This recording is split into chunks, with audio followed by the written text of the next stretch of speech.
Today we're going to study a little bit about forks, especially pawn forks and knight forks. The fork is a typical tactic that happens in chess a lot in many games and many positions. And it's basically when you attack two pieces at the same time and the opponent cannot defend both of them, so they are going to lose one of them. A fork can happen with many pieces, but today we're going to study forks with pawns and knights only. So let's take a look at this position right here. First, we have a typical 4-knight Scotch defense. We have e4, e5, knight f3, knight c6, knight c3, bishop c5. And here, if you want to pause and try to find the right move, you can go ahead and try to apply this. This is the famous center fork trick that happens in many positions. And here, the right move is knight takes e5. You take your opponent pawn, they think that you're blundering a piece, and they go ahead and capture your knight. Knight takes e5. But the point is, after they make this capture, you have this very powerful move, d4, and you're going to be forking the bishop and the knight. Your opponent cannot save both of them. They're going to have to give up one of the pieces. If they go for the bishop, they capture with the bishop, you just take back with the queen. The best move here, it's actually taking, just dropping the bishop back, in which case we're just going to capture the knight, and after they take back, we have a great position. In this case, they are just saving the bishop instead of the knight, which is a little bit better. But here, we are actually not winning material, we're just trading pieces, but this is a great example of a pawn fork. Now let's take a look how the knight can also fork your opponent's pieces. We're going to take a look at a position taken from the Caro-Kann defense. Your opponent is going to play the Caro-Kann typical position. You develop knight to c3, they take, you offer another pawn to them, they take, and you capture back with the knight.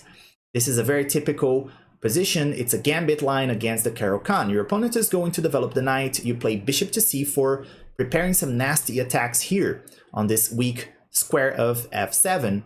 Your opponent is going to play bishop to g4, and this happens a lot, guys, in many cases. And here, the winning move is actually taking the pawn with check, and after your opponent takes with the king, we have this very strong move here, knight to e5 check, forking the king and the bishop. They cannot defend both of them, so they're going to have to give up the piece. After they move the king away, we take the piece. Black's going to recapture maybe with their knight. We just take back with the queen. And here's a bonus trap for you guys.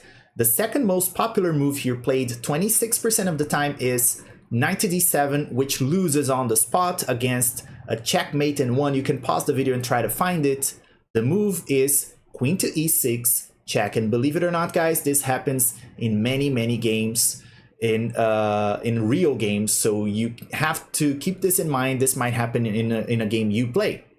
Of course, forks can happen with other pieces, and I have just one example to show you with this rook versus knight endgame, which is a very simple position. You can pause and try to find the right move here. In this case, the move is rook to d6 check, where you're going to be forking the king and the knight. Your opponent cannot defend both of them. This is like a double attack or fork as well. So your opponent's going to have to move the king away, and you just take the knight, and you're winning a piece and winning this endgame. So that's how forks can also be happening with other pieces, forks or double attacks. So this is a very typical tactic that happens in all games pretty much. Now here's a test for you guys. You have to find the right move. So here it's white to move and win. It's a pawn fork. You can go ahead and try to look for the right move.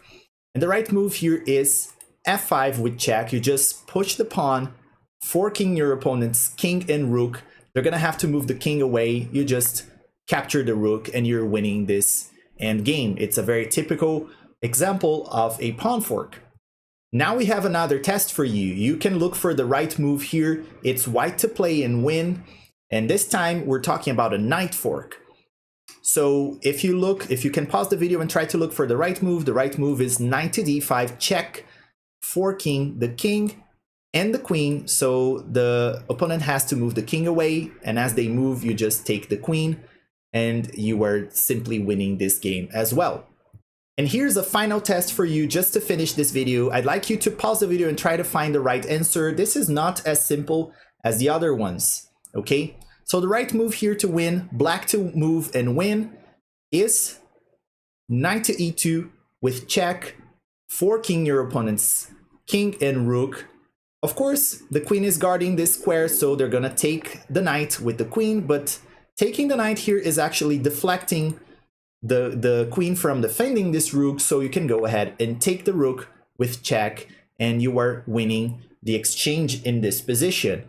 And you're probably going to win the game later on. Okay, so this is how you fork your opponents in chess. You can fork with the pawn, with the knight, with the rooks. You can make double attacks with pretty much any piece.